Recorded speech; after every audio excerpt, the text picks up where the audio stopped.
that's why after a...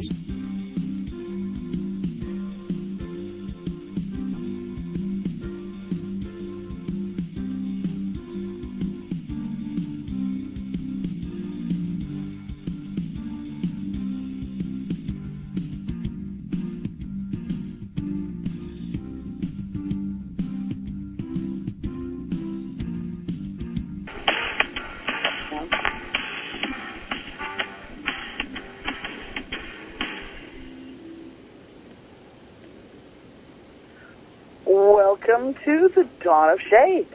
I am your host, Gia Scott, and today is July 22nd, 2008.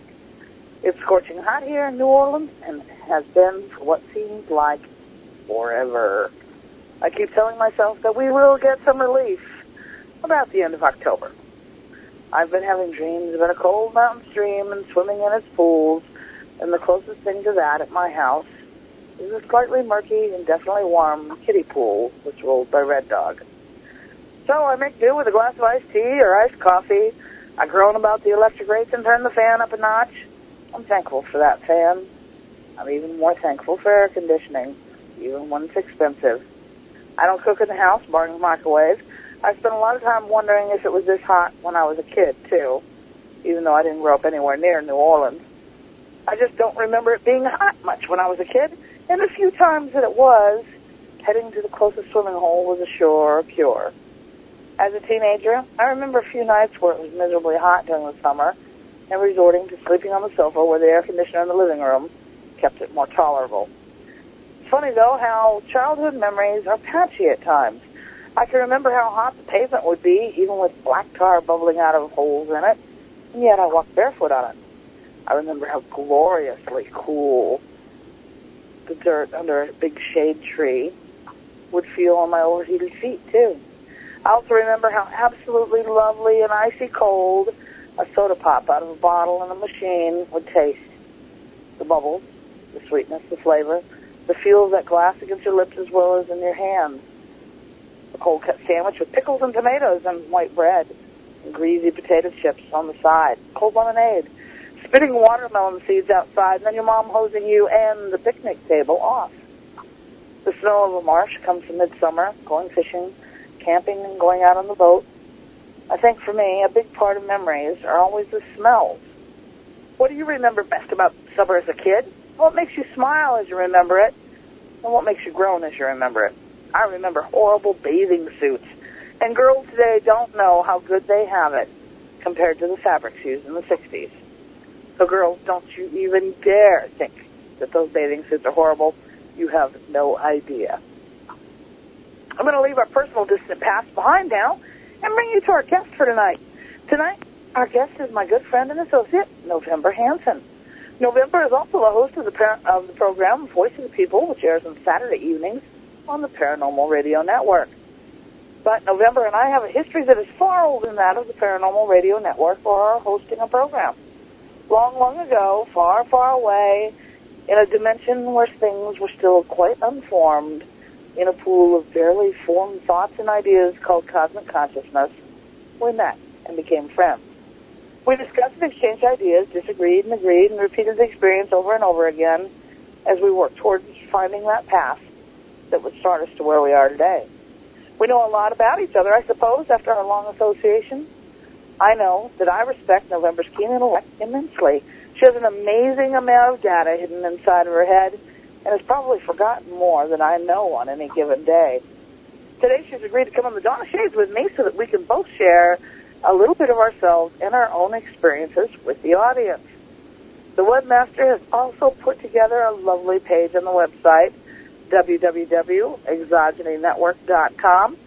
That's EXOGENYNETWORK.com. If you click on the live tab, there's all the information he could scour from the internet about our lovely guest, November. And it's also the first she's heard of it tonight, so she might be busy trying to look and see what's been said about her. So, welcome to Living the Life and Paranormal Pools of Synchronicity. November, how are you this evening? Oh, well, I'm doing okay now. I've had one of those days, is the moon in the right spot, is the house rising the wrong direction. But no, I'm good. I'm doing good, and you're right. See, she's psychic. She knew. I was sitting there clicking, trying to find this page, which it doesn't work, by the way. It's not working. Oh my goodness. Oh. Well, that's okay. Well, we'll have to see about getting it up and working. It's the story of my day, so. It could be the story of my day, too. It's funny. That's been true all these years. When I have had a crappy day, you've not exactly had a wonderful one. No, and it is funny how that works. I even did an experiment with it. It was quite fun, actually. Several years ago, I liked doing my little tests and my little experiments based on paranormal ideas. And I had a group of people rate their days on a scale from 1 to 10, and we did it for a month. And I took all the data, and when I was done, everybody was almost the same on any given day, within a point of each other. It was very amazing. Yeah, that is. It really is. And you've done a number of these polls over the years as you tried to sort of recognize patterns among people. What's the biggest thing you've learned from doing them? Oh, my gosh. I think that everybody's uniquely different, and there isn't anything that we can't learn from somebody, even if it's that we learn that we don't really want to be around that person. I do. I think it's, I'm not a people person. I'm very shy. I'm an introvert. And about 10 years ago, I just decided that I wanted to see what others were all about. Uh-huh. Yeah, and so that's kind of what I found out, that maybe I had my head in the sand too long, that there's an amazing amount of things you can learn just by talking to various individuals. And I want to add that globally, not just within our own little realms of the United States. Yeah, that really is the coolest thing about the Internet itself, is that we have access to the entire world. And that was something that, you think about it, we'd have never dreamed of that 10 years ago. No, definitely not. Oh, when I was going to high school, if somebody would have told me, I always thought it would be cool when I was a young girl to have one of those pen pals from another country. Yeah, I just thought that would be an amazing thing to do. My sister did, and she really enjoyed it. And I, just never really got into doing it or signing up with one of the pen pal programs. And now that I've, been on the Internet, and everything always takes me forever. We had access to the Internet for probably 2 years before my husband said, why don't you go exploring? Why don't you go check out these things people call chat rooms? And I said, oh, no, I've heard terrible things about them. I don't want anything to do with them, that type of thing. And I don't know, one day... Chat rooms were much different. I've seen changes in the last decade. Yeah, definitely. So I'm not sure for the better. No, I would... Well, I guess it depends on what we're going to go into here. I mean, there's all the, kinds of different things. It's definitely been an experience in itself. Nothing paranormal or woohoo aside, just, being able to speak with other people all over the world, what life is like in different areas. And really, after a while, you realize that we're really not that different. We seem to focus on the differences, but probably more the same. Yeah, I think sometimes we do tend to excessively focus on difference, because at the end of the day, we all want the same thing. Yeah, that's true. Definitely. And it doesn't matter whether, what religion you practice, what color your skin is, what part of the world you live in. When you really take us down to our basics, we want the same things. I agree. And most of those things are very intrinsic. It's not... Well, somebody in the virtual auditorium wants a Ferrari at the end of the day. But, for the most part, we're pretty intrinsic. And the thing is, a lot of people can say, a Ferrari is like a dream thing. In all the days of my life, I have never said, gee, I want a Ferrari, old or new. No, have you? No, I don't think so either. But I mean things like security. Most people want that. They want security. Right. They want to feel loved. There's a lot of very basic things that, you're right, at the end of the day, we all want. Yep. You know, you want your children to be safe. You want your children to have a chance to grow up. You know, real basic things. We're not all that different. Yeah, but when you think about in terms of paranormal experiences, they aren't even all that different. Oh, no. If you start talking to people from different parts of the world, and I've talked to people from places that our you would think... perceptions might be different, but the experience itself, they're pretty similar. Right. You know, even a place like Kuwait, okay? I've talked to a couple of people from there. Now, they would never publicly announce or even to their mom and dad, you know, I've had this experience. But they will seek out others who have had similar experiences and talk to them, you know, from that standpoint. Yes, there is a whole different society structure going on there that isn't going to allow them, you know, to be open and free in their own little neck of the woods. But it's still, their experiences are very similar. Yeah. Well, you know, we talk about how free we are. And yes, in the United States, we're very free compared to many parts of the world. But at the same time, we have enough peer pressure that, you know, you don't go to work and tell them, well, gee, last night after I had dinner, I was sitting in my chair sort of staring off into space, and I had my feet up on the coffee table, and I was holding my crystal ball in my lap, and I had this vision. You know, we all know what's going to happen next. Everybody's going to regard you as the nut. Yeah, definitely. You have a crystal ball. I didn't know that. I have several, actually. Oh, this is so cool. I've known Gia all these years, and I didn't know she had a crystal ball. You knew I had a thing about rocks, though. Okay, mine are actual carved stone. Oh, okay. And, yeah, carved crystal into a sphere. And, yeah, they're very, very cool. One was a gift. The biggest one I have was a gift. It's about a 9-inch ball, I guess. So it's a good-sized crystal ball as well. Well, I have some very special stones, too. Smokey Robinson took care of a lot of mine because he had this deep-seated desire to smash. And he pulled stone bowls and things like that out and threw them down on the floor. Oh. Well. Smokey Robinson is my cat he's a kitten in the house, a baby. He's about 10 months old now. And how he survived this long, I wonder every day. Oh. Now, I have a granddaughter that does that. You know, she destroyed my glass boxes, and, you know, part of that's my fault for not putting it up, but it's just like, well, this is a trial of a path of destruction. I actually thought I had put these things where he couldn't get at them.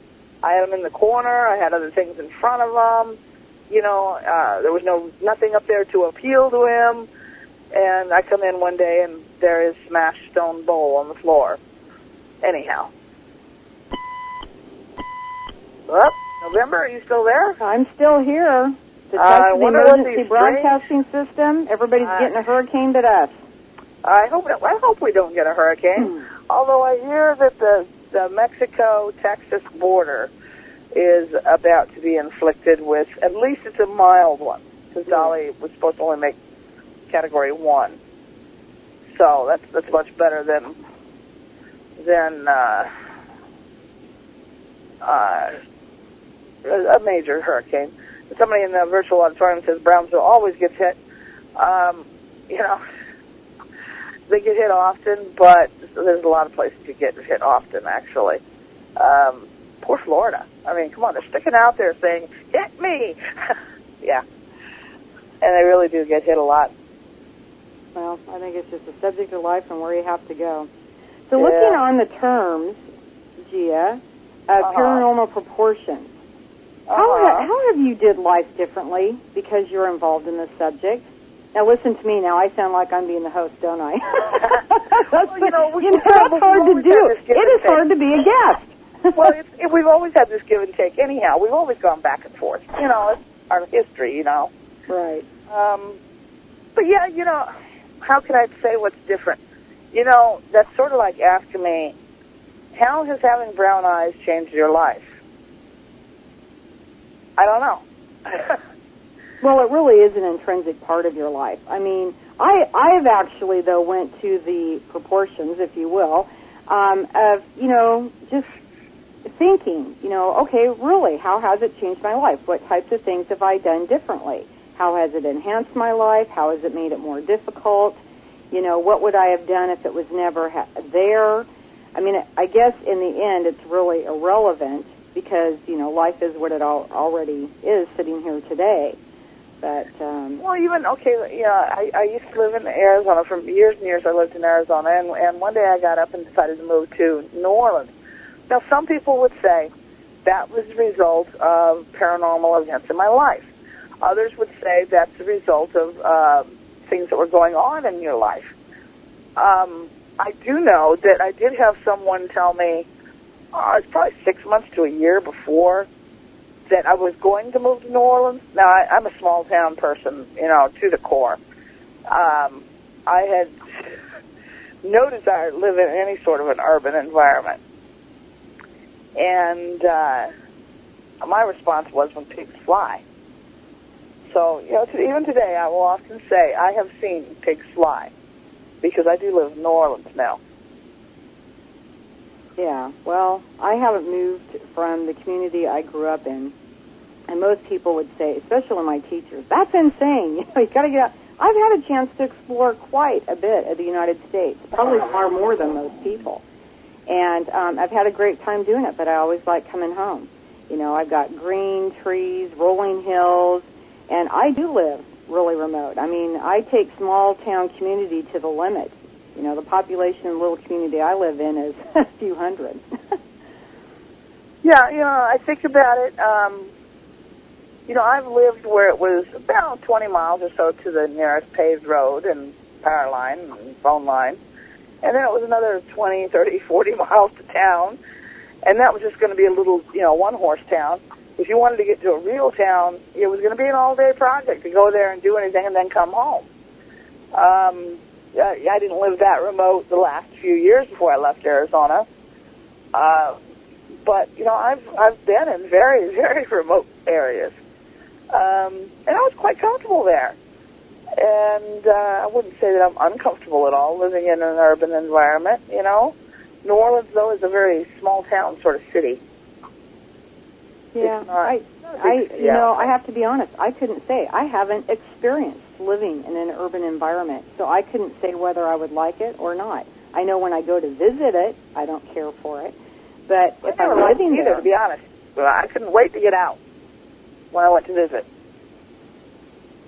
Yeah, so it must be different when you're, well, it's like I said, I've had the opportunity to explore quite a bit of the United States, and, I always want to come home, but I've never actually lived in these places.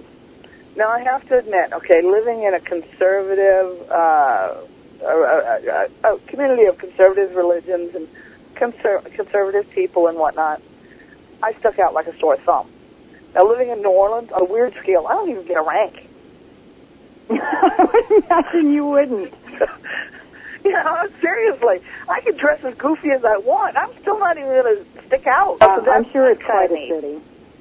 That's kind of neat because, like I said, you can be very anonymous in a city. You don't have that option in a small town. Everybody knows your business. Oh, I know. And, people like me who live in a small town that work in the occupation I do, you go to great extreme to go to a store. Let's see, it's least busiest at 8 p.m. If you go in and walk down this aisle to get the things that you need and then take a left on, you're probably not going to run into anybody you know. I mean, seriously, I go through those extremes because I'm a busy lady. I don't want to sit in a grocery store and, visit about the day or whatever. I think that's just part of my antisocial stuff. But if I went to town, on just, at an average time when everybody else does, I would spend a good couple of hours just chit-chatting with everyone. Yeah, and there's also the Murphy's Law. I don't know if you want to call that paranormal or not, but I know that if I was dressed in somewhat human fashion, I could go to the store. I would never see anybody I knew. But if I had paint in my hair and grease all over my hands and was sweaty and wearing really weird-looking clothes and had, some globs of tar, really nasty because you're working on some project, You run to the store to pick up something for lunch because you're too nasty to cook. You're going to run into everybody you know. But you know what? At my age, I don't care. I do go to the store with the paint on my hands or in my hair because I need another brush or whatever it is. I don't care. I think some of that comes with age. Yeah, but I happen to know I'm a couple years older than you, so when's it going to happen to me? Oh, well, you never know. Then again, I went to the store the other day, and when I was coming home, it dawned on me, I hadn't combed my hair yesterday. I just stuck a clip in it when I was doing something or another to get it up, because I have long hair. And it dawned on me, I hadn't even combed it. I had no idea what it looked like. Yeah. That's just the way it goes. I was going to say, you were sitting there talking about posting me onto your website with all my little pictures. Uh-huh. That really is a good representation of what being part of paranormal will do to you. There's quite a few pictures of my landscape, my home where I live and what I've done. And I will say that is a real sense of pride. And the reason why is quite literally blood, sweat, and tears has went into doing all that. But the interesting part about it is I've lived in the same place for 22 years. For the first 12 years, I had this 3 acres. I had some lawn that was really pathetic. And I really didn't do a whole lot of landscaping. Every time I would try to do something, nothing would work right. I hated it. Then I'd get frustrated, and I wouldn't mess with it. And I really wasn't, I knew I wanted to have this nice-looking place, but I didn't know how to go about doing it. Plus, I didn't have a lot of money to do it to begin with. Obviously, I can't hire people to come out and tell them this is what I want done and whatnot. Once I got plugged into this whole paranormal world, and I've always had unusual things happen throughout my life. Oh, my teenage years and my friends, I'm sure they thought I was some kind of medium or something.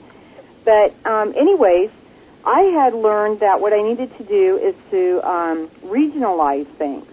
So I would start in a certain area, and I would work on that area until I got it looking the way I wanted to. Then the next year I'd move to the next area, and so on and so forth. Well, when I added things in the landscape, I had to come up with things that didn't cost a lot of money because I didn't have it. So there's one area where there's some clay pots, and there's these funny-looking, starburst-like things made out of rocks. Well, part of that was my love of space. They're starbursts is what they are. And, it all came together, and it looked really nice. And there are several places, throughout the place where I had did that. Now, it's taken me 10 years, to get that 3 acres, or actually the landscape part's only about 3/4 of an acre, to the way that I looked at. But had I been going about it the way I had been, I would have never been satisfied. And really, it's that something about being part of the paranormal or awakened or plugged into or whatever brought about this creativity. And, it's like there's not a problem out there that I can't solve in that landscape area. And then my funny thing I did this year is I was frustrated with my daughter and my niece for sitting on their rear ends in the front room all day long in front of the television. So I thought, you know what, I can't do this. I got on the Internet, and I looked up, what do you call those things, labyrinths? Uh-huh. Yeah, I always thought it would be fun to walk a labyrinth. I've seen pictures of them at, some cathedrals and some other, big-name fancy places throughout the world. Right. And I've done some history, studying of them, and they're the oldest structure form known to man.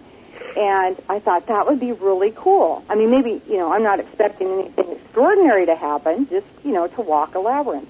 Well, I don't have the means to go out and get all the rocks and concrete and all that kind of stuff and, put something fancy together, so I took some chalk. And I went out to my basketball court, and I drew it. And I drew it right the first time. And darn, if walking that thing isn't the most relaxing thing to do. You got this beautiful pond in front of you with a waterfall and, flowers and greenery. It's quiet. Nobody's here, and you just slowly walk this path. It is one of the most relaxing things that I've been doing all summer. All that comes from that love of the paranormal subject, something unique and different. I think, for me, the paranormal has allowed me to be a little bit whimsical. One of the projects that I did with my son years ago was I dug up a flower bed, a bed, that was shaped like a hand. And we went to the store and we got some plants, and we planted the Hand of Time. Oh, how cool! And it was just shaped like a hand. We put flowers with red blooms on for the fingernails, and we had all the different kinds of thyme there were, and some other herbs in there, and yeah, we planted a Hand of Time. And that was a fun project because it appealed to a kid, and it was cool to stand there. I mean, you had to kind of back off a little bit to really see that it was a hand. But it was shaped just like a hand, the thumb, the four fingers, the palm, and the wrist, and that was our Hand of Time. And so, I would do whimsical things like that. Wow. So instead of doing the Nazca lines, you did the Gia hand. That's cool. Yeah, I wonder if the planes could see it. They probably could, because I live very near the end of the runway. Oh, that's really awesome. This was about a 8 foot long hand. I mean, we're not talking about a little hand. It was a big old hand. And the thing is that herbs are strongly tied into paranormal, too. Yes. I planted an herb garden this year. It was the first time I'd ever done it. Well, it's just in a big one of those half whiskey barrels, and it's not doing very good yet, so I have to get out there and work. I had herbs. My daughter still calls me because she lives on the same place that I used to live on, and she says, what is this plant that's planted at such and such a location? And I'll have to say, well, what does the flowers look like? What do the leaves smell like when you crush it? And it's like, oh, that's that thing. You use it for this, but I can't remember what it's called. Give me a couple of days and I'll tell you, Yeah, because I do forget names of things sometimes. I'll remember what it's used for. I'll remember, whether it's an eating kind of herb or if it's used some other way. But she still has all these herbs because they tend to naturalize or be perennial. Well, how awesome. That's cool. Yeah, well, that's been sort of a long-term fascination of mine. And was that paranormal influence? I don't know. That's just who I was, I guess playing in the dirt goes hand in hand with lichen rocks. Right. And see, those are things where we're very similar. I love to be in the dirt. I don't wear gloves when I'm gardening unless I'm working around stickers or briars or something like that. I like the dirt. I like the feel of it. Yeah, me too. Alkali dirt in Arizona, though, can really get to your hands, and then, of course, there's all the things that sting, stick, bite, whatever.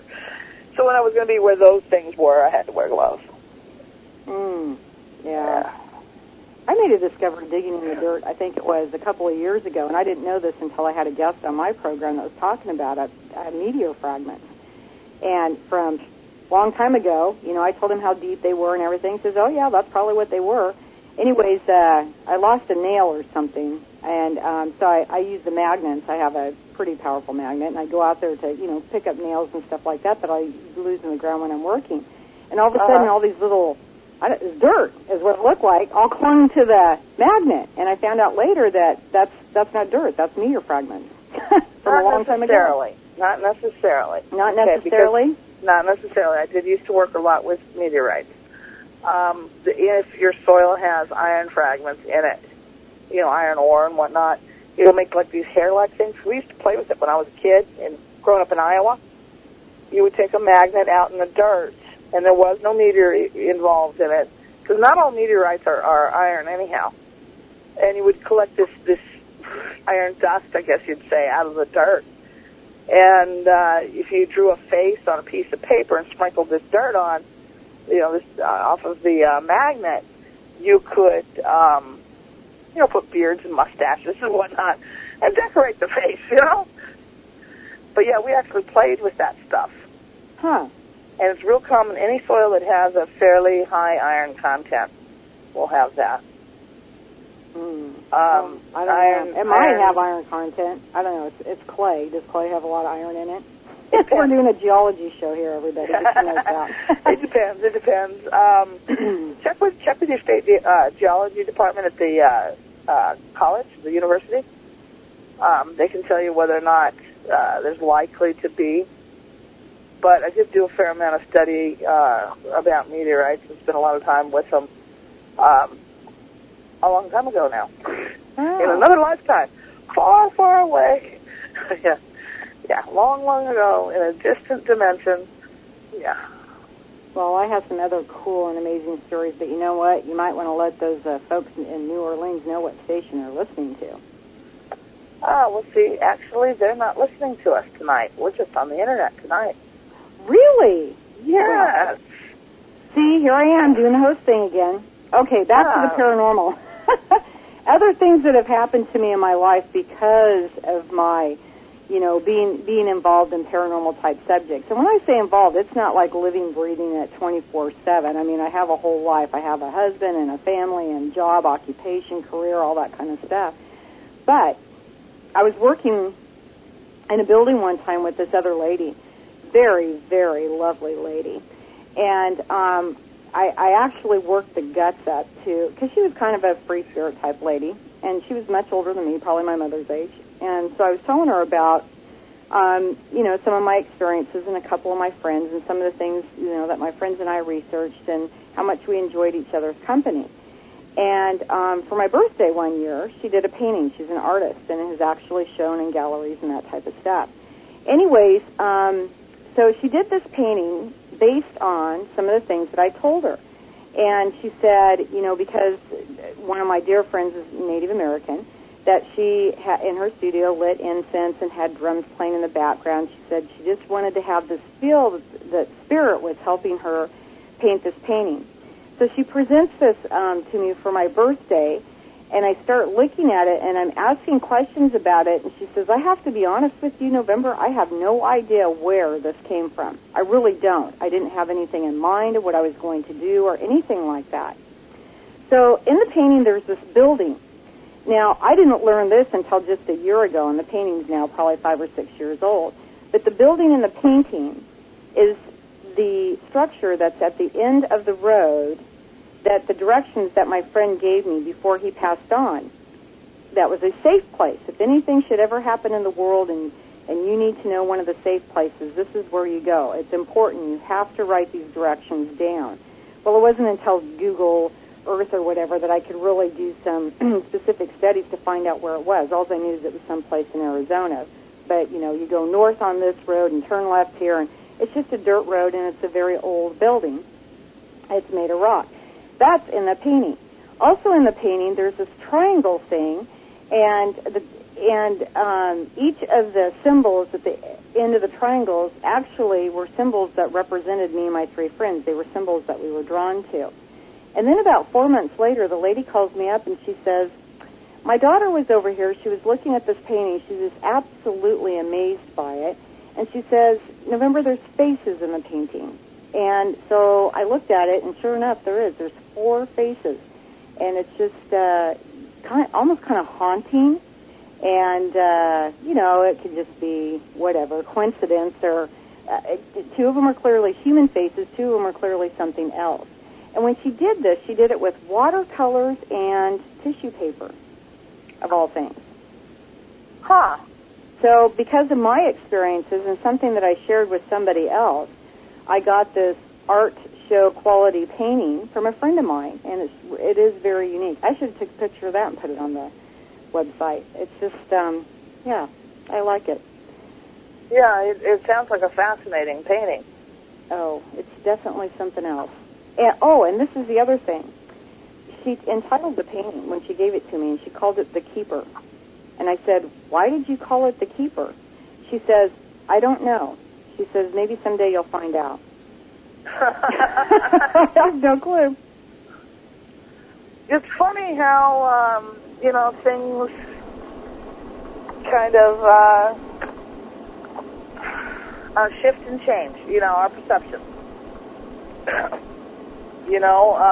I think about it, and for years as I researched alien abductions, I absolutely refused to consider anything spiritual, anything paranormal.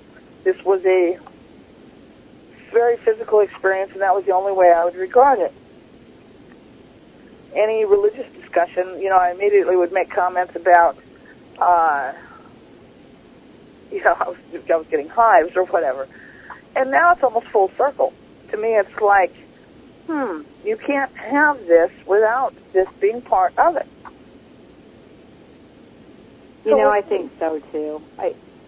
I guess I've always thought that there's something to the whole idea of the extraterrestrial and spiritual, although logic would say you would want to separate it. But yet it doesn't seem to work if you try to separate it. And I've, been on my own little fact-finding journey for the last couple of years. Well, what exactly is spiritual? What does spiritual mean? How do I know, if I'm being spiritual? It's such an open word, for so much interpretation, I think is what it is. I do know for me it's not about religious doctrine. I've learned that much. I know it's about exploration. Beyond that, I really haven't got too much further. I guess I can more eliminate things that it's not. It's not about good deeds. It's not about spouting memorized words.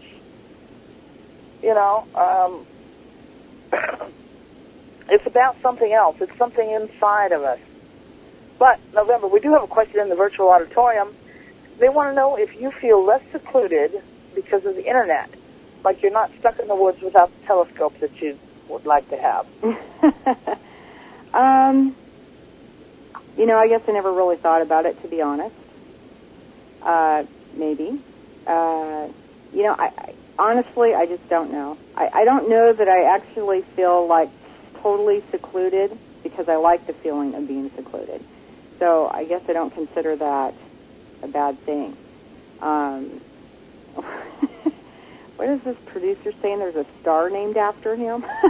He's being, because it just made me think. That's what I got for my 25th wedding anniversary. My husband had a star named after us. And I thought, oh, that's cool. That's why I wanted the telescope, so I can see it better.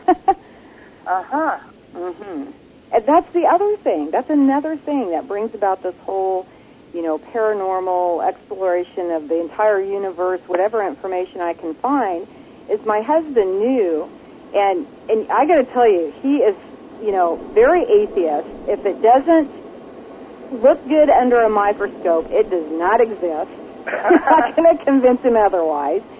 But yet he is so understanding of what I want to do and what I want to explore that for our anniversary, he knew how much I loved the stars and had once dreamed very seriously of being an astronaut, that he went through one of those places and had a star named after us. And I thought, well, that was really a cool thing to do. Yeah. But had I not been a part of, radio programs and paranormal and studying so many different subjects, he wouldn't have thought to do something like that. Yeah, well, that's cool, and I find that people tend to be like that. They're either very supportive or they're very negative. Yeah, do you find that? That is true, but you know what? I've been very fortunate in the neck of the woods that I live in. My mother supports me 100%. She thinks it's great. She thinks it really adds to my personality and my character. She just loves it. Maybe she doesn't, get into some of the subjects that I do, but that's okay. Yes. Great! I get a free Nintendo Wii.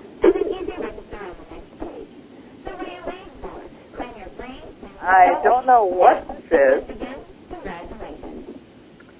Well, but I think we're going to have to shoot the producer. I think so. You know what? We should start telling stories about him. That's what we should do. Yeah, we could do that. We could do that.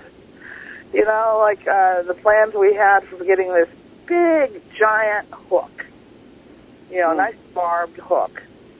And we were going to tie it firmly to him and then chain him to a tree. Because he was the perfect alien bait. Cool. Yeah. I like that. I wonder how his wife would.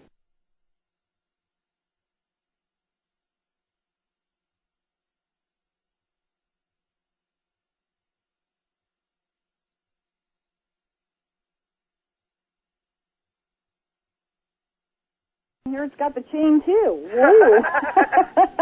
We're going to catch ourselves an alien. Mm-hmm. And, you know, then there's the stories. Okay, now part of it is actually based on nothing more than jokes. Yeah. But sometimes you get to wondering, are our jokes somewhat true? Right. You know, kind of an informal way of communicating, and, yeah. I do. You know, like our standing joke that chocolate is an alien repellent.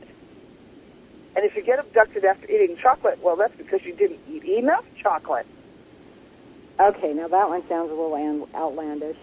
Well, you know, I have to admit, if I ate an inordinate amount of chocolate, I didn't get abducted. Are you keeping a diary on what you eat before abduction? Somebody else claimed that that aliens like strawberry ice.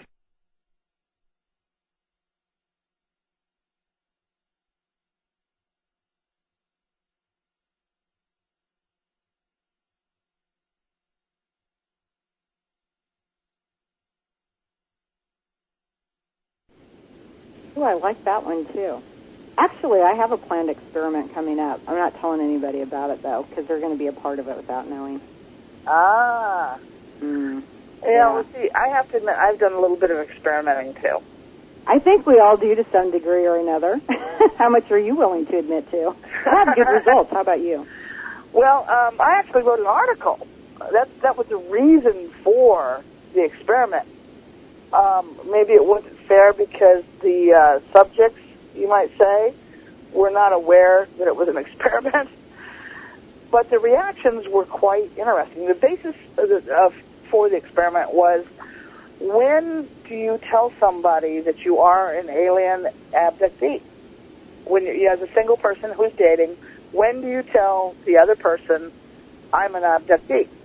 Now, basically your choices were, you tell them right away. You tell them after you've been dating a little while and got to know them a little bit. You tell them when things get serious. You tell them when you get married, or you never tell them at all. Okay, so, you know, I talked, first of all, I asked a lot of single and married abductees, when do you think is best? So I had a general consensus. And it was interesting to note that it was different between generations. People, say, under 45 now tended to prefer tell them right away and get it over with. That way, if it's a negative reaction, you don't have much investment. People 45 and over tended to think, just don't ever tell them. I'll be darned. And that's a dramatic difference in when and how. So I did the experiment of dating and telling. Now I couldn't carry it through to the later stages, but I could do the tell them right away thing. And the reactions were really, really interesting. I think the worst one was the guy had been very positive about it. Plays dating service. Had been very positive about it, talking on the phone and in email. It was like, oh yeah, it's really, I'm really open to that idea, and it's really interesting because of yada yada yada. But when you were sitting at a coffee shop table with him and said, I am an alien abductee, it basically boiled down to, it's all right in theory, but not at the same table I'm sitting at. Oh my gosh. It was the most negative reaction I could have imagined. And it was like, whoa, am I glad that, that I don't have anything invested in emotionally in this. Yeah. And I mean, you talk freely of alien abduction and admit to it, and I have no reason not to believe you. I've known you for 10 years. Nothing has changed. Anything you've talked about has always been the same. I know you're not crazy. You're a very well-functioning person. You have a family. You have a career, and all these types of things. I have no reason, not to think. Now, I've had paranormal experiences. I do believe it is probably somewhere in the category of, the whole extraterrestrial idea. Being abducted, though, I don't have any memories of being, taken someplace or any kind of experiments performed or anything like that. And so, but yet, the information and the way that I've got the information that I have, it does fit into that category. So, I've never been able, though, to say like some people can. However, somebody out there did a really outstanding website, and I apologize, I don't remember where it was. And what they did is that they categorized types of abductions, as physical, a non-physical type. I think something about a soul abduction. Don't hold me to that. It was something on that context. I don't think that's what he called it. But he had 5 different types. I totally get the physical versus non-physical thing. Right. Because, I've had non-physical experiences as well. Now, as far as it goes with a lot of abduction stories that I've heard, I don't have all these fascinating tales to tell. I didn't have that experience. It isn't part of, what I remember. I just don't remember a whole lot of things along the lines of medical experiments and whatnot, Now, I did in the virtual auditorium, someone says, what is non-physical? A non-physical experience you might call a download or upload experience. It's the exchange of information. You may have information put in your head, or you may send information from your head, sort of like you got Bluetooth, Yeah, we're sending information back and forth, and that's the extent of it.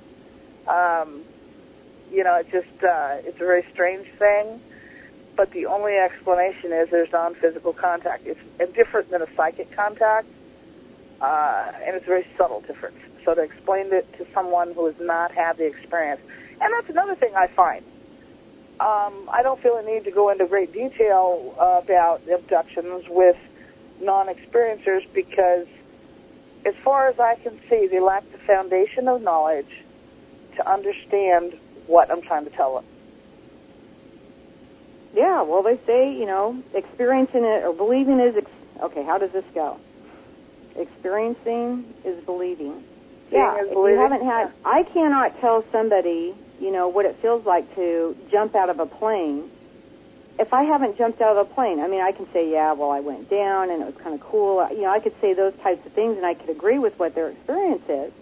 But yet they could get something totally out of the experience. There was a euphorism about it. There's no way I could understand what they're talking about if I don't do it myself or if I haven't experienced it myself.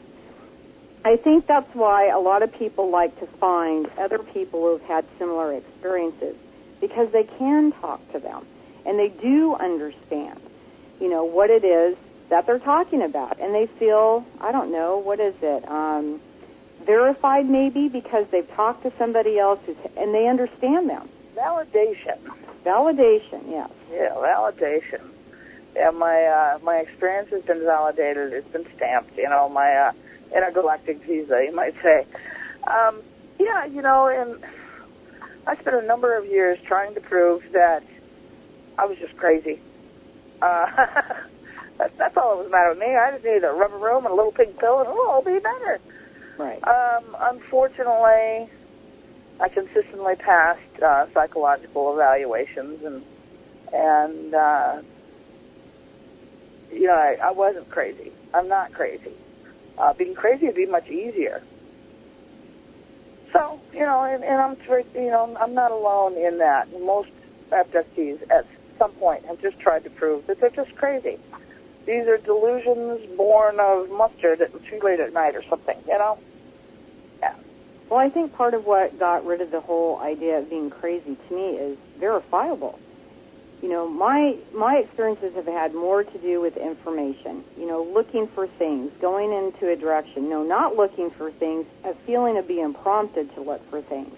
My favorite example I always use that my friends have probably heard 500 times, was when it began. In the very beginning, I was having these experiences between wake and sleep as best I could describe it. Although I'm fully awake, I can move around or whatever if I want to, but I'm in the process of trying to go to sleep, very relaxed.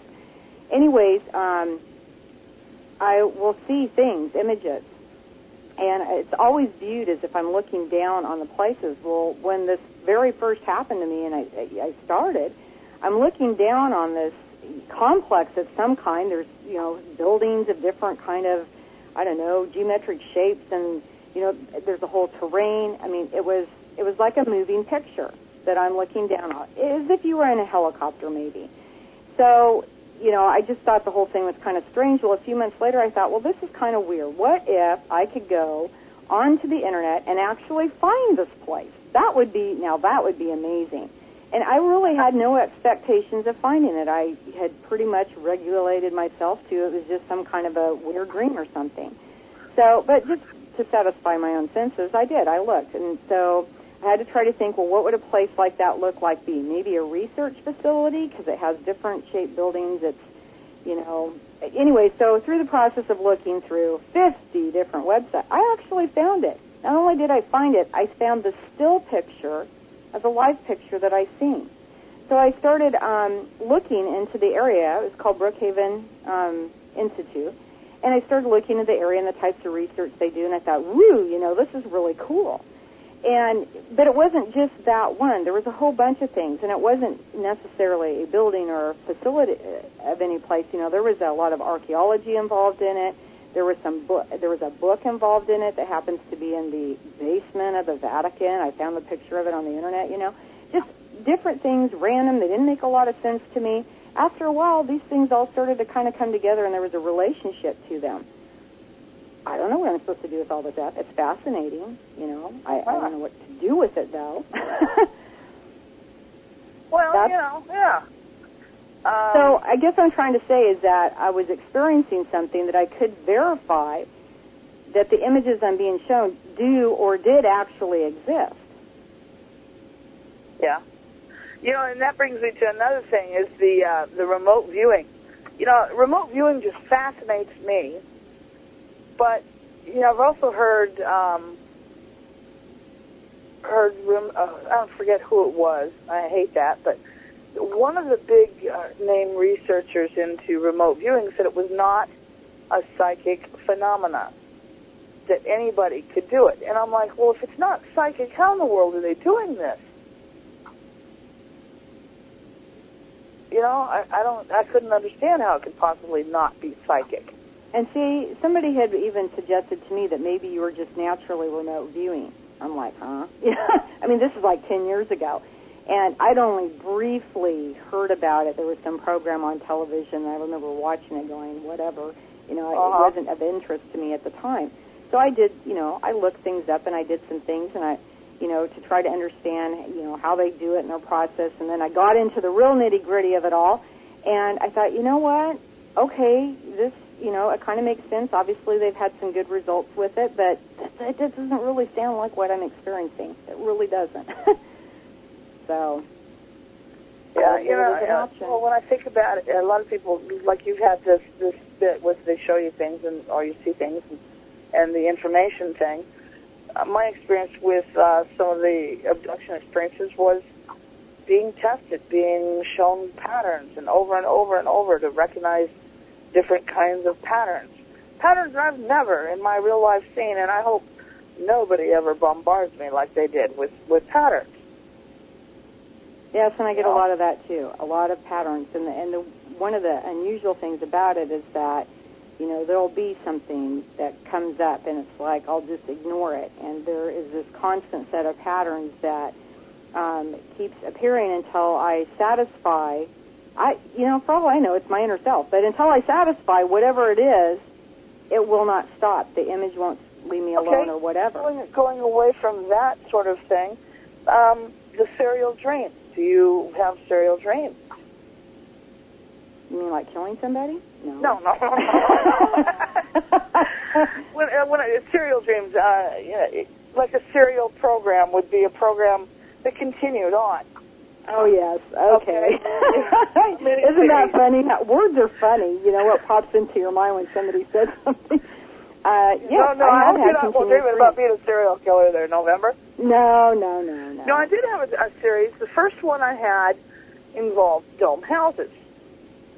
Now, yes, I remember that. In Florida, there's a dome house on the beach. And all the houses around it were destroyed by Hurricane Ivan.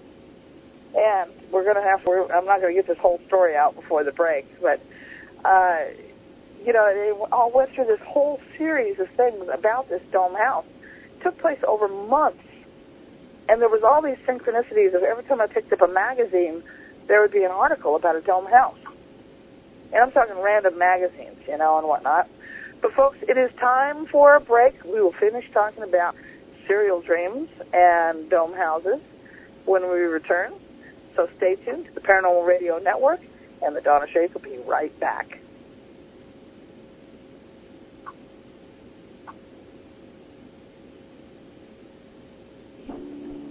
Okay, we're in the clear.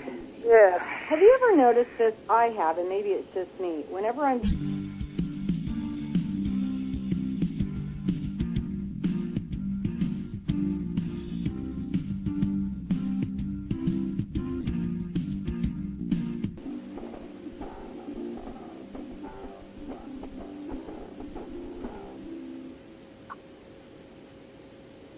Welcome back to the Dawn of Shades. I'm your host, Gia Scott, and we are talking tonight with November Hanson as we explore the concept of living a life influenced regularly by paranormal phenomena. We were talking about serial dreams and dome houses. Before the break, yeah. Well, I was telling you about that dome house. You know, it was undamaged by the hurricane, and there stood people were living in it. And in the first dream, it was just replaying the memory, because I'd seen it before the Hurricane Ivan. I'd seen it after Hurricane Ivan, and so it played the memories of when I'd first seen it and whatnot. Because I thought when I saw it, it looked like a UFO perched on legs, or it looked like a spider perched on legs. Okay, so it was something that caught your imagination. You know, so anyhow, and so then it played through all these domed houses, and then the synchronicities of every time I'd go to a doctor's office, dentist, wherever, if I picked up a magazine, there'd be an article about dome houses. If I picked up a newspaper, there'd be an article about dome houses. And then there was this serial dream about me building a dome house in a specific location. And, I finally resorted. I just did some research on dome houses during this dream, is because it was getting too weird, and so I knew different kinds of dome house construction and why someone would choose a dome house. And it turns out they're very resistant to all sorts of weather, and they're just a very stable form of house. Yeah, wind, rain, wind speeds whatever. of 200 miles an hour or more. Go ahead. Right. Yeah, and so, that was my first experience with a serial dream. And this went on for 3 or 4 months. Not every night, but, say 3 or 4 nights a week. So what did you get out of it? Some research on dome houses. I have no idea to this day what the meaning behind it was. And I've had serial dreams that have gone on over years about this funny little brown house. With a specific kind of, it's a very old-fashioned house, but it has this huge table in the kitchen. The table is big enough, you can put a man over 6 foot tall on top of the table, laying down. Okay, it's huge. And it's been scrubbed smooth over probably over 100 years of just being washed. So it's just a really old table. Why I have such a big old table in my kitchen, I don't know. But I always call it just the funny little brown house. Because everything in the kitchen seems to be with brown in it somehow. Wood and stone and whatnot. A lot of brown. I always call it the funny little brown house. And I'll get up in the morning sometimes and say, I had a funny little brown house dream. Yeah, and then people that I've seen in dreams in that funny little brown house, I've met in real life later on. Interesting. I've actually heard that from many people, where they'll have dreams about somebody that is unfamiliar to them, and then, somewhere down the road, they actually meet these people. Kind of interesting. Yeah. Yeah. Well, dreams are a kind of funny thing. I get those things in dreams where it's really odd. If I'm going to get information that I'm going to be exploring something, and let me tell you, I explore all kinds of things, it usually is in the context of a dream. But a certain context, I'm either in a school retrieving information, and usually somebody's trying to stop me, or I'm in a restaurant and somebody's giving me information. And then all kinds of things. I mean, rovers on the moon. I mean, just not moon, Mars. I couldn't even begin to tell you. Just all kinds of things where I usually inadvertently go exploring, looking up these things. A lot of it has to do with science. I don't know why. I mean, I know I'm interested in science, but I don't know that that's, the reason why. Now, how about the phrase, let me sleep on it? What does that mean to you? Let me sleep on it. Let me sleep on it, yeah. Oh, well, give me a good night's rest and see what I can come up with. And that's in my sleep, I guess it's pretty simple for me. In my sleep, when I say let me sleep on it, that means in my sleep, I'm going to actually work through scenarios to see how to fix the problem. Whether it's a leaky faucet, a broken whatever, a problem between two people, whatever the problem is, in my sleep, I work on fixing it. Oh, I do that at times, too. Yeah, sometimes if it's a complicated problem, I can wake up very tired. I mean, I was working hard that night, That's true. I've had that experience, too. When we're on the context of dreams, because we do have a listening audience, I have a fun little experiment you can do. I actually ran this experiment many years ago, and I went to a wide variety of places to ask people to participate because I wanted to make sure it just wasn't people that I knew. Anyways, in a dream, see if you can find a mirror and look at your reflection in the mirror, and what do you see? Now, the people who were able to do it, first of all, it's extremely hard to find a mirror in a dream. I mean, you can try and try and try. It is really hard. And those that were able to sent me messages to my email to let me know what they found or what their reflection was. And the only thing I'll tell anybody, because I might want to run this thing again sometime, is they've never seen their own reflection. Not one person. There were 2 people that seen the same thing. Huh. That's interesting. It was very interesting. Now, see, in my dreams, when I'm going through one of these dreams, I will frequently look down at my own hands or feet. Now, do you know why I do that? No, I don't. I've never thought to do that. Because, you know your own hands and feet. If you are you in the dream, you're going to have the same hands and feet. If you are someone else in the dream, you won't. Oh, interesting. I'll have to try that one. Yeah, and I found that often I'm not me. I have a completely different body. Wow. And I won't have my own hands and feet because that's something you don't need a mirror. That's true. They got to be conscious of looking at them too. Pardon? You have to be conscious, beforehand. Right, and I think the thing is that the first time that I noticed it, it wasn't a conscious thing to look at my feet. In the dream, I was walking on a path, and I was looking down at the path, and I saw my own feet. Oh my gosh, that would be weird. Well, it was a normal thing when you think about when you're walking a path, and you have to actually look at the path as you place your feet. And in this dream, I was walking barefooted, so I was very careful about where I was putting my feet. You saw your own feet, and were they your feet, or were they just feet on this dream body? Well, they weren't my feet that I have, as I'm sitting here talking now. Therefore, they were, this dream body's feet. Yeah.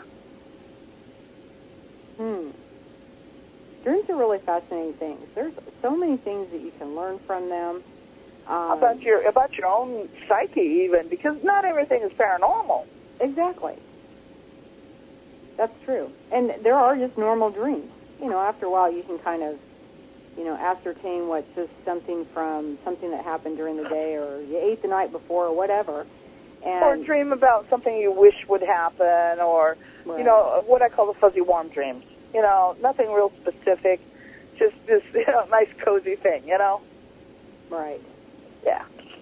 And there are shared dreams, too, or dreams that run in tandem. I know some people that, in a particular group of people that I know, that we know, oftentimes, there will be a coming together of all the minds when people start having unusual dreams. And come to find out that the elements in these unusual dreams are very similar amongst all the people. Yeah, and often I think, they may in fact be shared, or be like a movie in which we all have walk-in parts. Right. Maybe none of us have the whole movie, but we all have the section we appeared in. Right.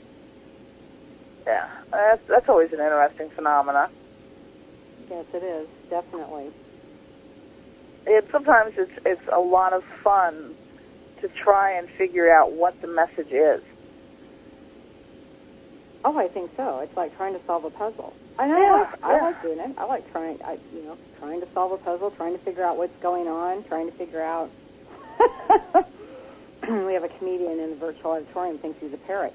Yes. Somebody give the guy a cracker, Oh, yeah.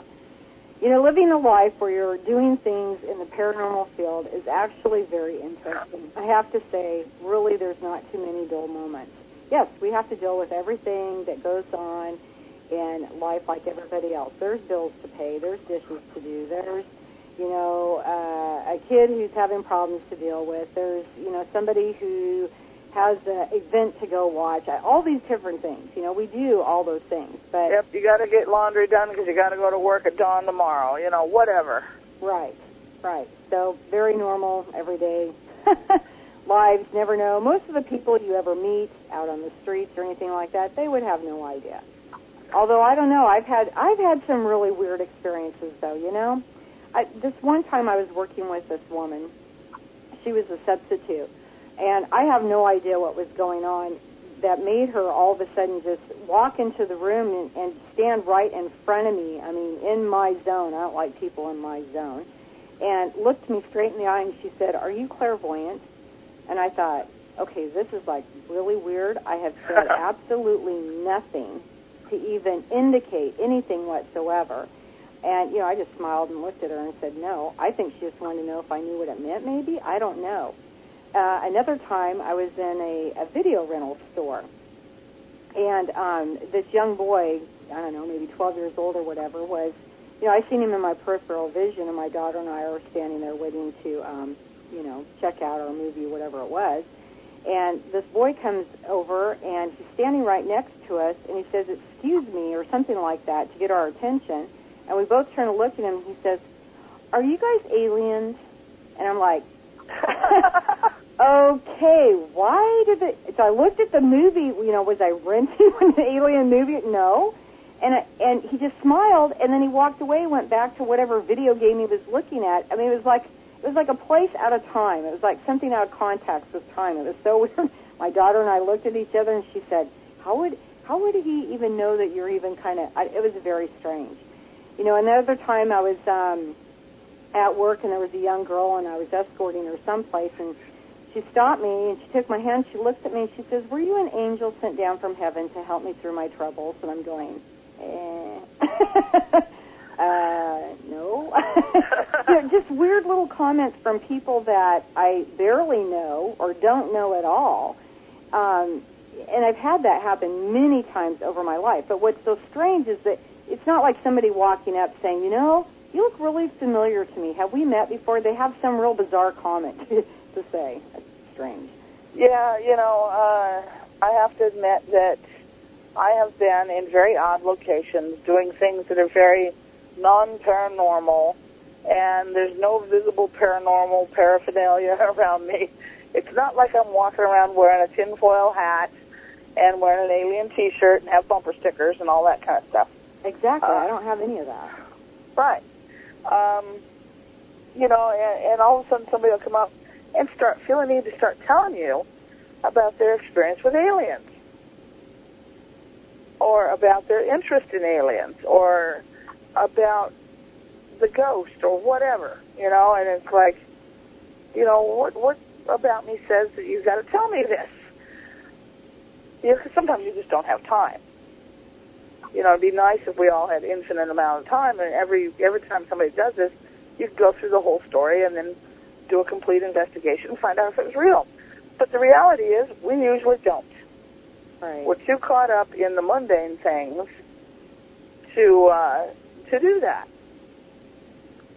And yet, we will. We'll have people come up to us in the strangest places.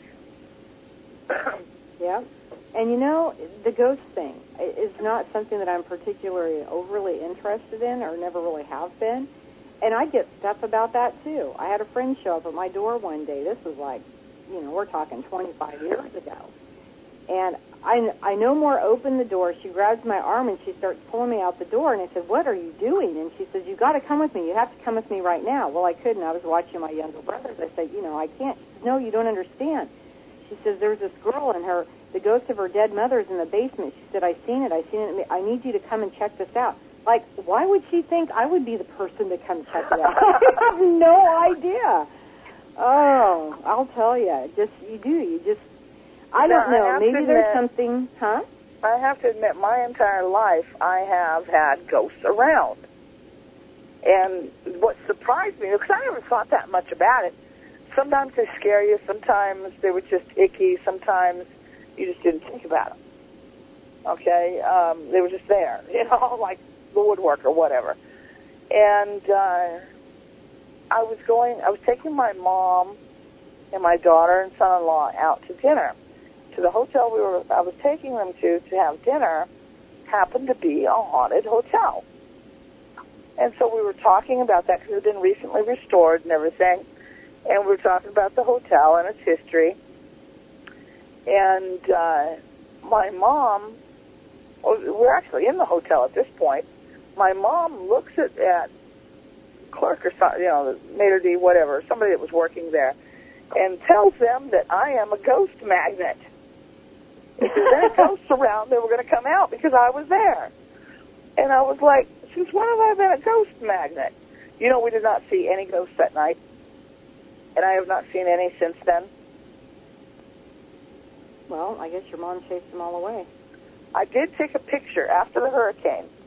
It must have been about November or December. And I was down the French Quarter. Actually, I was on Canal Street. I hadn't gone to the French Quarter yet. And I was taking pictures of a friend who was still not back in New Orleans. And he wanted to see some pictures of what it looked like. And I wanted to actually take a picture of a building that was fairly severely damaged across the road from me. But in the foreground was a plexiglass bus stop. Now, there was nobody in the bus stop. There weren't any buses running. There weren't any streetcars running. There was nobody in that bus stop. I know this for a fact. There was nobody there. There were a few people on the street to begin with. I snapped a shot out of the pickup window, went on about my way. Well, later that day when I got home, I downloaded the pictures onto the computer and, blew them up where I could actually see them because, face it, that little bitty screen when you've got aging eyes, I don't care how many cheater glasses you put on, you can't see it, So I have them on the computer where I can actually see them. And I get that picture that I'd taken of that building, and it's like, whoa, in that bus stop is the milky figure of a person. Oh, how funny. See, I've never gotten a cool picture like that. It's a human-shaped picture. It could be some sort of trick of the light, but it was daylight. There was nothing in that bus stop. I have taken snapshots of it again later, trying to duplicate it. Nah, I don't got a thing. So I would have to say that to me, it appears that I have some sort of a ghost at the bus stop. And, if I'm going to be a ghost in the afterlife, please don't make me wait at bus stops. I mean, it's bad enough to have to do that in life. Okay, I think I'll just refuse. I have no intention of being a ghost. Well, can you imagine the eternity at the bus stop? I mean, it seems like that if you're waiting for a bus, but come on. That'd be like eternity at the dental office. Oh, gosh, that would even be a worse place. Yeah. Another thing I don't really get, though, is angels. I don't get angels or demons. For me, demons is, I don't know. Stories I've heard, it's like an excuse for bad behavior. I just can't wrap my mind around that one. Yeah, it's not to say that we won't eventually figure them out, but Right. You know, at this point in time, I'm going, I don't get the angels. Well, I usually look at it from the way of historically. You know, angels were written about thousands of years ago. The term angels was, you know, put upon them. Was it really the conception of what an angel is? And that's just what they call them. I mean, it could have been something else, and they just happened to call them angels. I don't know. I interviewed someone recently. You know, I had several guests who talked to angels. And I said, have you ever seen the angels? Because I'm like, what the heck do the angels look like? You know, would I notice if I met an angel? And he said, well, they look pretty much like the Renaissance paintings. You know, a lot of cherubs and whatnot. And I'm like, well, I don't see anything like that. You know, in a sense, you sit and you go, gee, I got gypped. It's not fair. I didn't get any angels. You know, where's my guardian angel with the wings and the halo? Yeah. You know, yeah. But again, I haven't had the experience of seeing something like that, so I couldn't say to somebody who said to me, you know, I've seen an angel, you're crazy. I mean, I couldn't do that because, well... No, because they may be seeing it. It's just, you know, I haven't had the experience. Right. I'm having trouble with understanding what they're trying to present to me. But, okay, the energy balls. Have you ever had anybody explain energy balls to you? The orbs? No. These are balls of energy that you can create with your hands. Oh. And, you know, when I was first, and they're used frequently for healing, particularly, which is, you know, one of my introductions to them. And, you know, I wasn't getting it. I couldn't figure out this ball of energy, ball of white light, whatever. And I had a friend show them to me. And it's just as tangible as a basketball. Granted, the other people around us may not have realized what we had in our hands, but I could feel it. I could see it. That means, as far as I'm concerned, it's real. I don't care if the guy at the table next to me can't see it. I can see it. I can feel it. You know, I can feel it as it moves across my skin. Is it explainable? No, but it was real. I haven't had an experience with that one.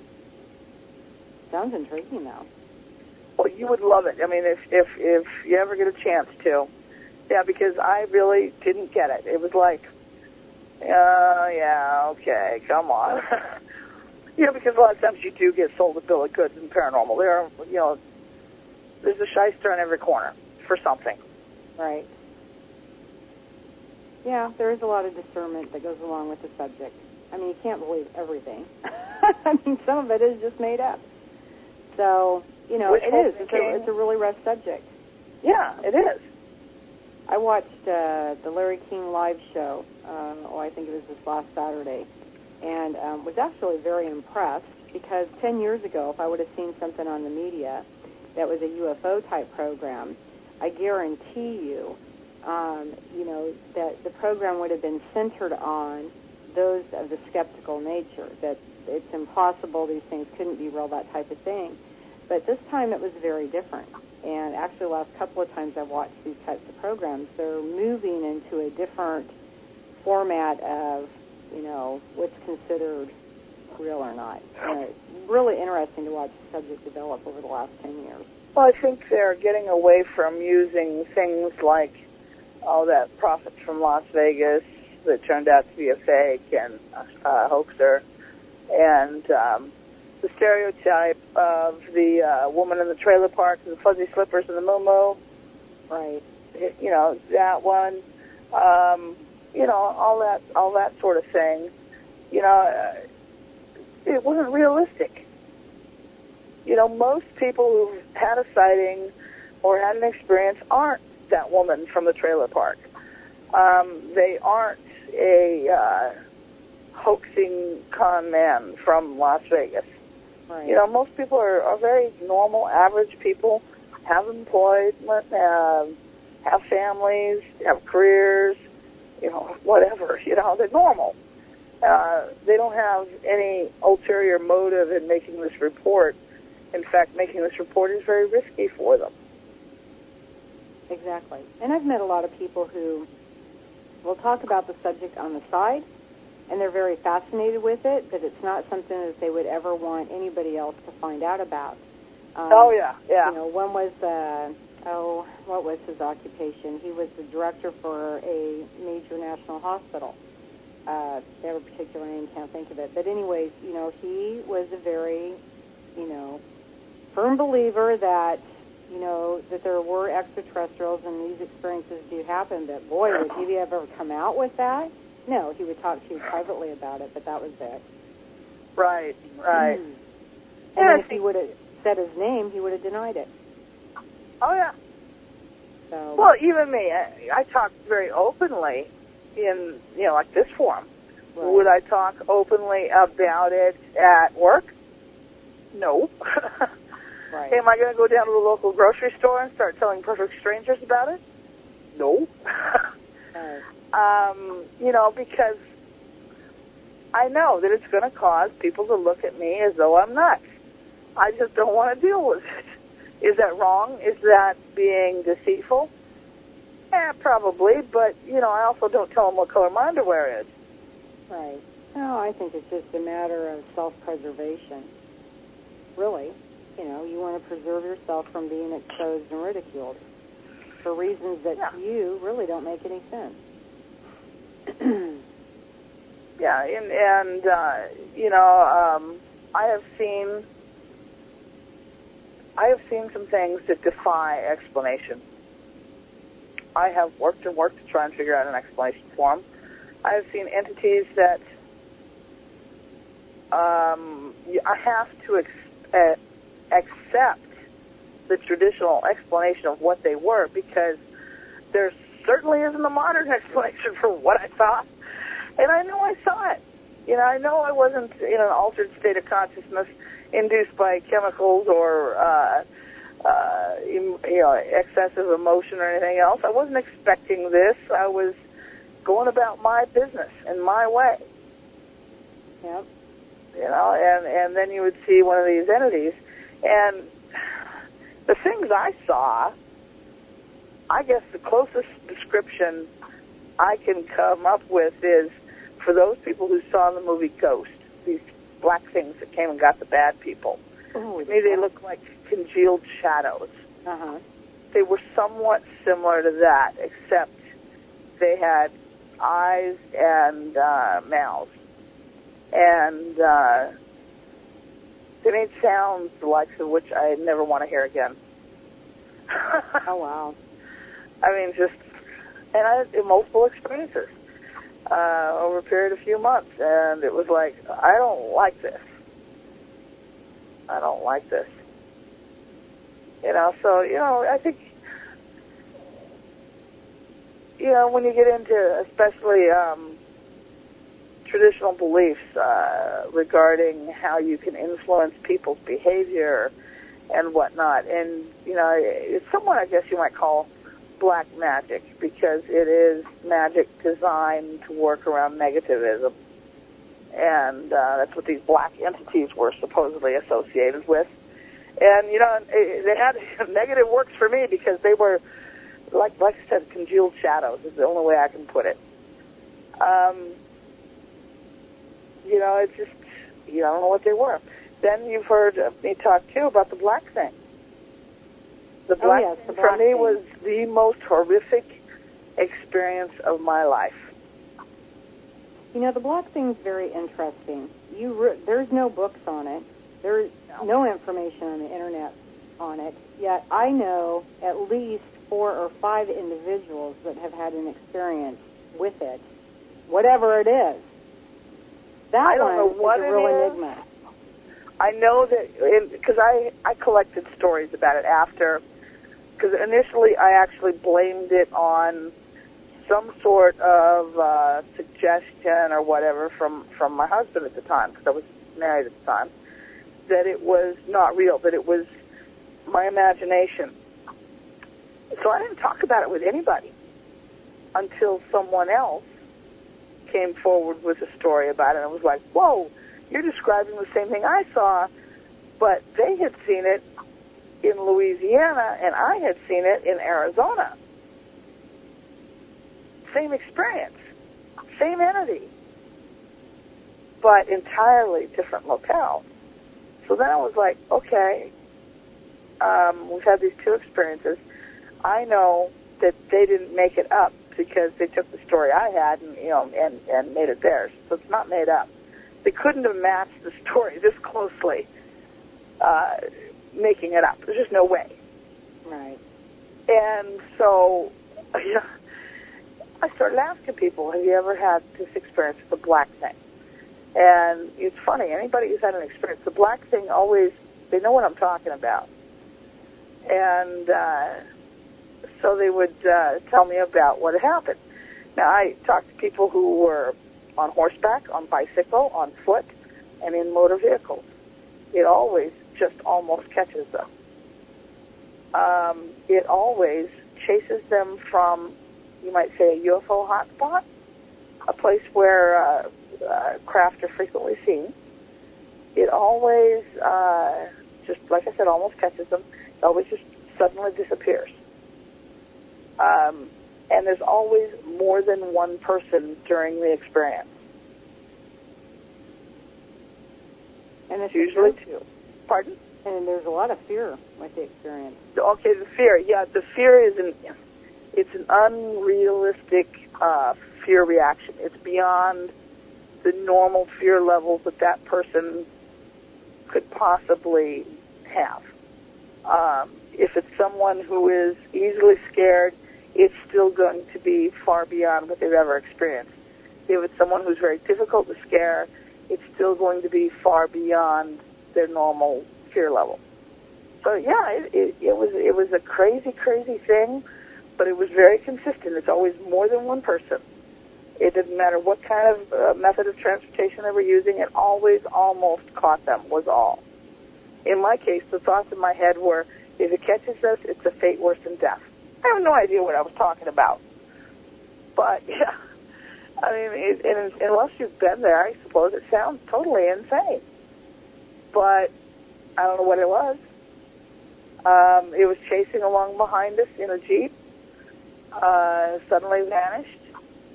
I don't know why or what it was. I don't know what it could have done to us. But that was the same thing with everybody else, too. Do I ever want to experience it again? No.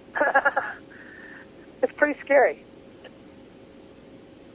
Yeah, I've heard experiences with it from other people, and it does sound that way. And like I said, that's not one that I've read out of a book or off of some site on the internet or anything like that.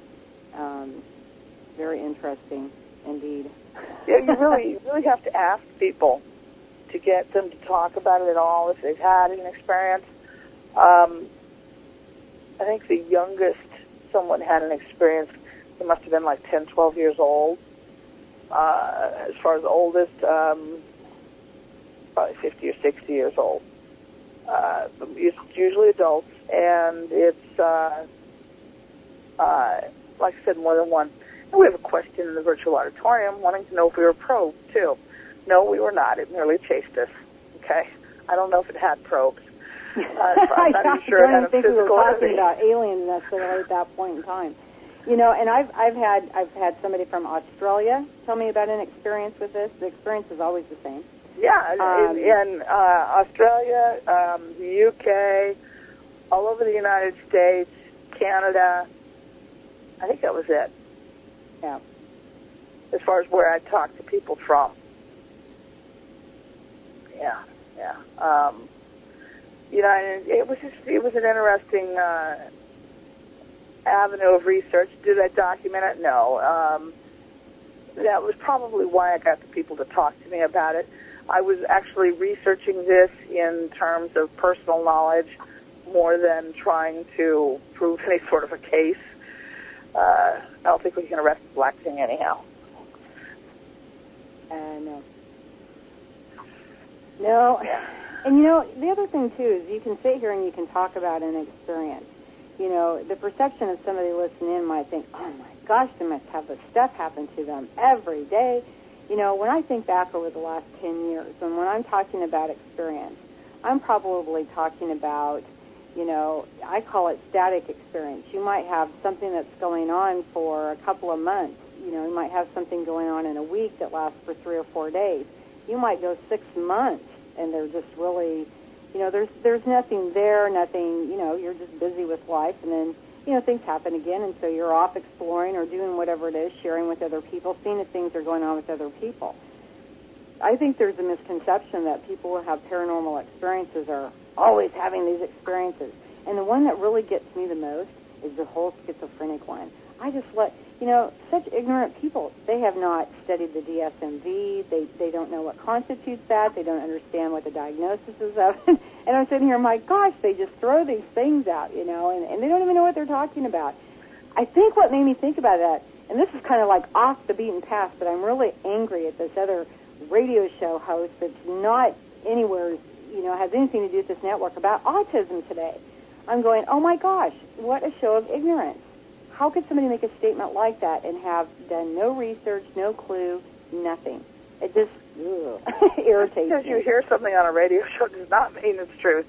I have heard preposterous statements that inspired me to sheer fury because it was so poorly researched. Right. And they were making blanket statements about groups of people that, weren't even remotely true. Right. I try not to ever do that. Now, if people want to think that I'm making it up, folks, I can make up a whole lot better story, okay? Take my word for it. If I wanted to make up something, I'd make up something a whole lot more entertaining. And as far as, I was talking about, we don't have this exciting life. No, we don't. I have a really boring life. I don't have a paranormal experience every day, every week, every month. I try to have a really boring life without having too many paranormal experiences. Paranormal experiences add extra stress. That's all I can say. Yeah. Yeah, sometimes it does, because you're trying to multitask more things. Yeah, I would really rather devote my time towards bettering my financial situation than chasing ghosts and aliens and black things and whatnot. But, it's part of my life. To not do it would be an impossible thing too, really. I don't think I'd like life without it, to be honest. I really do think it's enriching. It really is about the context in which you take it in, the way you incorporate it, how far you go with it, all those types of things. I mean, you can certainly use paranormal experiences, whether it's, abductions or ghost research or whatever it is that somebody's, got going, to, I don't know, add more to your life, It doesn't have to be this, it doesn't have to be a negative thing. So, no. I don't know if I would be as excited about life without it. And I'm not involved in it all the time either. No, I probably have much more paranormal research going on in my life since I host a radio show than I did because I was living it. Really, I'm sure the same is true for you, too. Oh, yeah. Well, I've been exposed to all kinds of people that are from a wide variety of paranormal fields, experiences. Some are similar, yes, some are not. And there are different approaches, too, different ways that people go about looking at this subject and, trying to, I don't know, rationalize it even, if you will. And, you know what? It works for them. And these people are in all kinds of occupations, yep, except the government probably, and maybe more people in the government should have a paranormal background. Maybe. Maybe things would be ran better. Yeah, let's send the ghost of Christmas Past to wake up a few of these bureaucrats, Exactly. Yeah, that might actually do something, Yeah, well, they're so far in the rabbit hole that their own reality is just skewed. And they're not even having a paranormal experience. Right. them away, Now, in the virtual auditorium, we had someone comment about how they would like to eat an alien. Now, last year, I interviewed a gentleman by the name of Michael Langevin, and he had done some research with shamans in the Amazon. And he told a story about a shaman who said that an alien craft had crashed, and the aliens had been killed, and in the jungle, I guess you tend to eat anything that's edible. So they cooked the alien and ate it, and the alien claimed that it was better than any of the hallucinogenic mixtures they had ever concocted, and he had seen many wondrous things. And I found that absolutely mind-boggling. That is bizarre. I have a question on virtual auditorium. Yeah. Okay, yeah, let's go with it. Okay, well, somebody wants to know if investigating the paranormal experience has changed your life for the better. Absolutely. I mean, even with all the ups and downs and everything else, as a matter of fact, it's probably helped me get through some very difficult times in life that not having that, I don't know, investigating or experience, they would have been very difficult to get through. I don't know where I would have ended up. So, yeah, overall, I would think it's changed life for the better. Yeah. We have another question. Is it better for you to come out of the closet on sexual preference or as a drug user than to admit you believe in alien contact? Personally, yeah, it'd probably be better if I said I'm a gay drug user than to say I'm an alien contactee. I would think so. And I probably am not alone. Okay. We probably got about another 50 years before you can start dragging these people out of the closet. We can talk about it more in our private circles, but, in our jobs, life is still much more conservative. You can be fired in many states simply because they don't like the color of your shirt. I mean, it takes very little cause. But, okay, just for the record, since I've caused great concern, no, I'm not a gay drug user. I'm not a drug user, nor am I gay. But anyhow, I am getting married, and I'm marrying a human male. Are you very human? Human male. And I am a human female. Yeah. We're sticking to the appropriate species here. But, a lot of the people that I've interviewed and talked to over the last couple of years have claimed that we go through our life here, which is one of many, because we are educating our spiritual self. Oh, and, that's kind of interesting. That's kind of interesting. Yeah. Definitely. That whole drug thing, I got to say something on this one, too, because this just drives me nuts also. Drug users have alien experiences and that type of stuff. Well, let me tell you, they probably do have some very bizarre, unusual experiences, but having been put on those psychedelic drugs because of a neck injury and experiencing the strange and bizarre things that come out of that is nothing like any experiences I've ever heard from people who have suggested contact or sightings or that type of thing. It is much more bizarre. It is crazy figures and whatnot, and is very frightening. So, having to endure that and wanting to try to understand why on earth somebody would want to do this to themselves in the first place on purpose. I couldn't believe we had that many drug users. It was boggled my mind that anybody would want to do that. Yeah, like there's a joke I was recently told, something about a kid asking his grandma if she saw the bottle of pills labeled LSD. And his grandma said, "Don't worry about the pills. There's a dragon in the kitchen." Right. Yeah, I cleaned it up a little bit, but yeah, the thing was is that was it's just most alien contactees, abductees are not under the influence of mind-altering drugs during their experience. Because as a researcher, ones that have experiences in that condition, you automatically discard the report. And I'm sure the same is true no matter what you are investigating. somebody comes to me and tells me about seeing a ghost or a dragon or anything else, and in the same time I find out that they were using drugs or were intoxicated, I'm really not particularly interested in what they have to say. Right. You know, it's not there. But guess what? We're to the end. We are to the end of the show. You know, that always sneaks up on us. Yeah, it does. Yeah. So, well, I've had a great time. You know, for an impromptu, just sit down and don't know what the subject is till 2 minutes before you start, works for me. Yeah, we had a good time. And I hope everybody has had a good time, and that has been more illumination to help you on your personal path to truth, and that your path is also a smooth one. With that, tune in again next week for another episode of The Dawn of Shades, same time, same place.